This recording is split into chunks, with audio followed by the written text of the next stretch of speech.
जिसकी जो औकात है उसे वही रखना चाहिए। চট্টগ্রামের আলোচিত সন্ত্রাসী মোবারক হোসেন ওরফে ডেভিড ইমনকে অবশেষে গ্রেপ্তার করতে সক্ষম হয়েছে পুলিশ। মঙ্গলবার দিবাগত রাত প্রায় ৩টার দিকে যশোরের ধুমধুমপুর এলাকায় অভিযান চালিয়ে তাকে আটক করা হয়। যশোরের পুলিশ সুপার সৈয়দ রফিকুল ইসলাম জানিয়েছেন, ডেভিড ইমনের বিরুদ্ধে ১৫ থেকে ১৮টি মামলা রয়েছে। শীর্ষ সন্ত্রাসী এবং অস্ত্রধারী, যিনি কিছুদিন পূর্বে বিভিন্ন ধরনের অপকর্ম করেছে। তো তাকে গতকাল রাত ৩টার পরে আমাদের যশোর কোতোয়ালি থানার ঝুমঝুমপুর নামক একটি জায়গা থেকে আমাদের ডিবি পুলিশের ৪টি চৌকস দল এবং থানা পুলিশের সমন্বয়ে আমরা চেকপোস্ট করে তার ৩ সহযোগী সহ আমরা তাদেরকে গ্রেপ্তার করতে সক্ষম হই।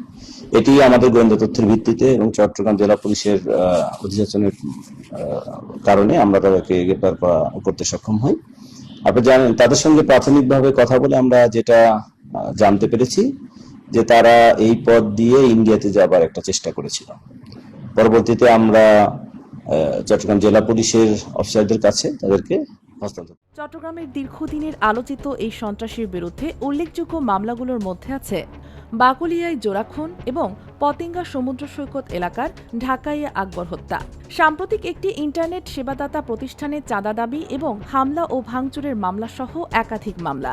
চট্টগ্রামের দীর্ঘদিনের আলোচিত এই সন্ত্রাসীর গ্রেপ্তার অপরাধ জগতে কি বার্তা দেয় সেটাই এখন দেখার বিষয়। ডেস্ক নিউজ, অগ্রযাত্রা প্রতিদিন।